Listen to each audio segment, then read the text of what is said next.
Hi viewers, welcome to our channel. ప్రస్తుతం మనతో పాటు సీనియర్ పొలిటీషియన్ అండ్ మాజీ హోంమంత్రి మైసూర్ రెడ్డి గారు ఉన్నారు. వారితో ఒకసారి మాట్లాడదాం. సార్ నమస్కారం. నమస్కారం. సార్, జగన్ గారి పైన అటు సిద్ధం సభలో యాత్ర చేస్తున్న ఆయన పైన ఎవరో రాయి విసరంతో గాయం అవడం చూస్తున్నాం. ఆ కన్నంత వాపు నిన్నటి నుంచి కూడా ఈ సోషల్ మీడియాలో ఫుల్ ట్రెండింగ్లో ఉంది. అసలు ఈ దాడి చేసింది ఎవరనుకోవచ్చు? వాళ్ళైతే వైసీపీ అని చెప్పేసి ఆరోపించడం, వాళ్ళందరూ కూడా ప్రెస్ మీట్ పెట్టి ఇదంతా టీడీపీ కుట్ర అని కూడా చెప్పడం చూస్తున్నాం. సార్, మీ ఒపీనియన్ అసలు ఏం జరిగిందంటారు సార్? అంటే ఇవి ఇప్పటి నుంచే కాదు, ఎప్పటి నుంచో కూడా నాయకులు సభల్లో ప్రసంగించడంలో కానీ, ప్రసంగించే సమయంలో కానీ, తర్వాత ఇట్లా యాత్రలు చేస్తున్నప్పుడు కోడిగుడ్లో, అరటి తొక్కలో మట్టి రాళ్ళు విసురుతుంటారు సహజంగానే. ఇందులో ఏమంటుందంటే బాధితులు ఉంటారు. అంటే డైరెక్ట్గా నాయకుడి వల్ల బాధితులు కాకపోయినా కింద యంత్రాంగం వల్ల ఏమన్నా పొరపాటు జరిగినప్పుడు ఆ కోపాన్ని నాయకుల మీద చూపిస్తుంటారు. అది అటువంటి చిల్లర చేష్టగానే చూడాలి. కానీ ఈ ఇటీవల కాలంలో ఇది ఒక ఫ్యాషన్ అయిపోయింది, ఒకరి మీద ఒకరు ప్రత్యారోపణలు చేసుకోవడం. ఎందుకంటే ఈ సంఘటన బట్టి చూసినప్పుడు ఏదో షూటింగ్ చేస్తే చిన్నదేదో వచ్చి తగిలింది అని అంటున్నారు. గాయం అయితే చూశాను నేను కూడా ఫోటోల్లో. అవి ఎవరో గుంపులో నుంచి విసిరిండొచ్చు. పోలీసులు తెలుగుదేశం వారు పోలీసులు వైపులేమో అది ఇది అని అంటున్నారు. అంటే ఇంతమంది పోలీసులు ఉన్న జనం కట్టడి చేయడం అనేది ఒక ఇబ్బందికర సమస్య ఎవరికైనా. కానీ వచ్చిన జనాన్ని ఎవరు పొమ్మనిలేము, ఎందుకంటే నాయకుని చూసిన జనం ఉంటారు కాబట్టి. వాళ్ళల్లో ఒకరో ఇద్దరో తప్పుడు పనులు చేసేవాళ్ళు ఉంటారు. వాళ్ళు ఎవరైనా గుర్తించడానికి అంత సులభం కాదు. జనాన్ని దగ్గరికి రానికుండా పెట్టలేరు. పెట్టినప్పుడు అదొక ఇబ్బందికర సమస్య పోలీసులకు కూడా, యంత్రాంగంకు. ఎవరైతే భద్రత చూస్తుంటారో, విఐపి భద్రత చూస్తుంటారో వాళ్ళకు ఒక ఇబ్బందికర సమస్య. ఎవరు గుంపులో నుంచి తీసివేస్తారు, టక్కన వేస్తే అది ఎవరు వేసినారని ఎవరు గుర్తించరు. అటువంటి తీసుకొని హత్యాయత్నం అనడము అది అంత అనుచిత పదం కాదు. అది వాడికి, ఎందుకంటే అక్కడ ఏదన్నా ఇబ్బంది జరిగిన వాళ్ళు ఒకరు ఇద్దరు ఇటువంటి చేష్టలు చేస్తుంటారు. మైలేజ్, ఎన్నికల్లో మైలేజ్ సంపాదించుకోవాలని ఆలోచన చేయడము, అటువంటి సంఘటనను, అది అంత మంచి సాంప్రదాయం కాదు. అదేవిధంగా ఇది డ్రామా, వాళ్ళు ఆడించుకున్న డ్రామా అని తెలుగుదేశం ఆడడం కూడా అది మంచి సాంప్రదాయం కాదు. ఇది గుంపులో గోయిందా అన్నట్టు ఎవరో ఒకరు జరుగుతుంటాయి. అది జరిగిన సంఘటన అంతవరకే పరిమితం చేసుకోవాలి. కానీ ఇక్కడ ఏమైతుందంటే జనసేన, తెలుగుదేశము, అందులో బీజేపీ కూడా ఒక కుటుంబంగా ఒక పక్కన ఉన్నారు, వైఎస్ఆర్సీపీ ఒకటిగా ఉన్నారు. ప్రతి చోట ఇద్దరు అభ్యర్థులే ఉన్నారు. అంటే జనం కూడా రెండు కూటములుగా డివైడ్ అయి ఉంటారు. వైఎస్ఆర్సీపీకి ఒక కూటమి కానీ, వాళ్ళ కూటమికి కానీ ఆల్మోస్ట్ డిసైడ్ అయింటారు ఎవరికి ఓట్లు వేయాలని. జనం డిసైడ్ అయింటారు. ఈ ప్రచారాలు చెప్పడాలు ఇవన్నీ ఏదో ప్రచారంలో భాగంగా జరుగుతుంటాయి. తుదకు జరిగేది ఏమిట్రా అంటే ఓటర్లకు డబ్బు పంపిణీ. లాస్ట్ టైం అయితే 1000 రూపాయలు యావరేజ్ చేసి పెట్టినారు. ఈ తూరి 2000 అంటున్నారు.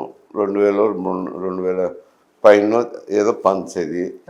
వాళ్ళు ఇద్దరి దగ్గర తీసుకుంటారు, ఇద్దరు అభ్యర్థుల దగ్గర. వాళ్ళకు తోచిన విధంగా ఓట్లు వేస్తుంటారు, వాళ్ళ ఇష్ట ప్రకారం వేస్తుంటారు. ఇటువంటి సంఘటనలు జరిగినప్పుడు, ఎందుకంటే అక్కడ ఈ భూ నిర్వాసితులు ఉన్నారు. ఎప్పుడున్న సంవత్సరం నుంచి ఆందోళన చేస్తున్నారు, అమరావతి అమరావతి అమరావతి అని. 3 రాజధానులు, ఇవన్నీ రాజధాని అనేసి ఉన్నప్పుడు జరుగుతాయి. ఆ ప్రాంతంలోనే ఆయన పర్యటిస్తున్నారు. ఎవరన్నా రైతులు, ఎవరో ఒకరు బాధితులు అవి కాకపోతే, నేనంటే డైరెక్ట్గా వారి మీద ఆరోపణ చేయటం లేదు, రైతుల మీద. ఎవరైనా కానీ ఉండొచ్చు, ఏదో వాళ్ళకు పని జరగకపోతేనో, అధికార యంత్రాంగం నుంచి సరైన స్పందన లేకపోతేనో, ఇతర ప్రభుత్వం మీద ఒక విధమైన ఏకభావాన్ని డెవలప్ చేసుకొని, అది ఇటువంటి సమయాల్లో అటువంటి సంఘటనలు జరుగుతుంటాయి. దాన్ని తీసిపోయి వైసీపీ హత్యాయత్నం చేసినారు, మా మీద కుట్ర పన్ని హత్య చేసేదానికే ప్రయత్నం చేసినారని వైఎస్ఆర్సీపీ అనడము తప్పే. ఇది డ్రామా వేస్తున్నారు ఎన్నికల స్టంట్ కానీ తెలుగుదేశం అనడం తప్పే. చిన్న సంఘటనను ఇద్దరు రాజకీయ అడ్వాంటేజ్, పొలిటికల్ అడ్వాంటేజ్ కోసం తీసుకుంటున్నారు. ఓకే. అంటే సార్ మరి ఇప్పుడు ఇది పొలిటికల్ అడ్వాంటేజ్ తీసుకునే ప్రయత్నం చేస్తున్నారు కదా, ఎవరికి అడ్వాంటేజ్గా మారే ఛాన్స్ ఉంది, అసలు మారుతుందంటారా? అంటే ఎప్పుడో ఒక మాట జరిగితే ఏదన్నా పొలిటికల్ అడ్వాంటేజ్ వస్తుందేమో కానీ వైజాగ్లో అటువంటి కోడికత్తి సంఘటన జరిగా చంపాలనుకున్నాడు కోడికత్తి ఎవరన్నా తీసుకొని పోతారా? అత్యాత్మ చేసేదానికి ఎవడు కోడికత్తి తీసుకొని పోడు. ఒకవేళ ఇక్కడ కూడా ఇదేమి ఏరుగంత కాల్చినారు అని అంటే గంత కాల్చేవాడు ఏరుగంత కాల్చిన అసలు గంతనే కాలుస్తాడు. హత్య చేయాలనుకుంటే అసలు గంతనే అది కంతకు తగులుతున్నాం పైన తగులుతున్నాం ఏడ తగిలినా పోతారు మనిషి. హత్య చేయాలనుకుంటే నిజంగా హత్య చేయాలనే ఉద్దేశంతోనే అది పెంచింటే వాళ్ళ కోపాన్ని వాళ్ళ ఆవేశాన్ని ప్రదర్శించే సంఘటనను రెండు పార్టీలు చిత్రీకరించుకోవడం దొడ్డు. ఎందుకంటే అప్పుడు కోడికత్తి సంఘటన ఏదో జరిగింది విమానాశ్రయంలో, దాన్ని రాజకీయ అడ్వాంటేజ్గా మలుచుకున్నారనేది తెలుగుదేశంకు బాధ ఉంది. ఇప్పుడు కూడా ఈ సంఘటన కూడా రాజకీయ అడ్వాంటేజ్ మలుచుకోవాలని ప్రయత్నం చేస్తున్నారు వైఎస్ఆర్సీపీ అని. అది డ్రామా అని వాళ్ళు చెప్పడం తప్పే ఉంటారు. ఇంతమంది జనం ప్రజానికం వచ్చినప్పుడు ప్రభుత్వం నుంచి పని జరగకపోతే వాళ్ళకు నిరాశ నిస్పృహలు ఉన్నప్పుడు ఆ నిరాశ నిస్పృహను ఈ విధంగా ప్రదర్శిస్తుంటారు. అటువంటి సంఘటన కింద తీసుకోవాల్సింది. అంటే సార్ ఇది డ్రామా అయ్యే ఛాన్స్ కానివ్వండి, లేకుంటే టీడీపీ వాళ్ళు చేసే ఛాన్స్ కానీ ఏవి లేవు అని అంటారా సార్ కన్ఫామ్గా? నిరాశ నిస్పృహల్లో ఉండే జనం చేసే సంఘటన వాళ్ళు డ్రామా వేయాలని అనుకున్నారు అనుకోండి. ఎవరు? వైఎస్ఆర్సీపీ. రాయి విసిరినప్పుడు రాయి విసిలో ఎయిర్ గన్ నుంచి బుల్లెట్ అయినప్పుడు అది పొరపాటున అంత గురిగాడు ఉంటాడా? పొరపాటున కింద తగిలితే కన్నే పోతుంది. ఒకవేళ నిజంగానే హత్యా ప్రయత్నం చేసేవాడైతే ఈయనకు ఎయిర్ గన్ ఎవడు ఉపయోగించడు. కావాల్సిన ఇలిసిట్ ఆర్మ్స్ దొరుకుతాయి, దాంతో వెళ్ళి చంపుతారు. ఎయిర్ గన్తో కొట్టి ఎవరన్నా చంపేదానికి ప్రయత్నం చేస్తారా? కాబట్టి వాళ్ళ తీరి తప్పే. డ్రామా వేస్తున్నారని వీళ్ళు అంటున్నారు కదా, చిన్న పొరపాటు జరిగితే కన్నైపోతుంది కదా, అటువంటి చేసుకోరు కదా ఎవరు. అందువల్ల ఇది ఎవరో నిరాశ నిస్పృహలో చేసిన సంఘటన. అటువంటిది ఈ మాదిరి ఒక వారు చిత్రీకరించున్నారని తెలుగుదేశం వాళ్ళు మాట్లాడడము, వీళ్ళు దీన్ని ఉపయోగించుకోవాలని చూసుకొని ప్రయత్నం చేయడము ఇద్దరిది తప్పే అని అంటాను. ఓకే సార్, అప్పుడు కోడికత్తి సీన్ అప్పుడు కానీ జగన్ గారి పైన కాస్త సింపతి వర్కౌట్ అయింది. వివేక హత్య కేసు కూడా కాస్త సింపతి అయి జగన్ ప్రభుత్వం అధికారంలోకి రావడం చూసాం. సో ఇప్పుడు ఇటువంటి సంఘటనలు నిజంగా సింపతి క్రియేట్ చేస్తాయా, ప్రజలపైన ఇంపాక్ట్ చూపిస్తాయా, వాళ్ళని ఓట్లుగా టర్న్ అయ్యే ఛాన్స్ ఏమన్నా కనిపిస్తాయా సార్? ఇప్పుడు అది కోడికత్తి సంఘటన అంటే వేరు. ఫస్ట్ టైము మొదటి మారు ప్రజలు కూడా అది ఏదో అర్థం కాక కొంత వచ్చిండొచ్చు.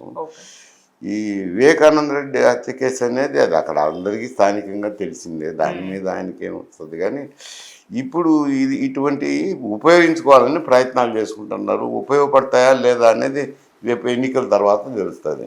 ఓకే సార్, ఇటు జగన్ గారి వైపు ప్రభుత్వ ఉద్యోగులు వ్యతిరేకంగా ఉన్నారు అని అంటున్నారు సార్. నిజంగా ప్రభుత్వ ఉద్యోగులు అందరూ కూడా జగన్ గారికి వ్యతిరేకంగా ఉన్నారా? ఉంటే ఎందుకంటారు సార్? ఇప్పుడు ప్రభుత్వ ఉద్యోగులు వాళ్ళు నెలసరి వేతనం తీసుకుంటారు, ప్రజలకు పన్నులు చేయాల్సిన అవసరం ఉంటుంది.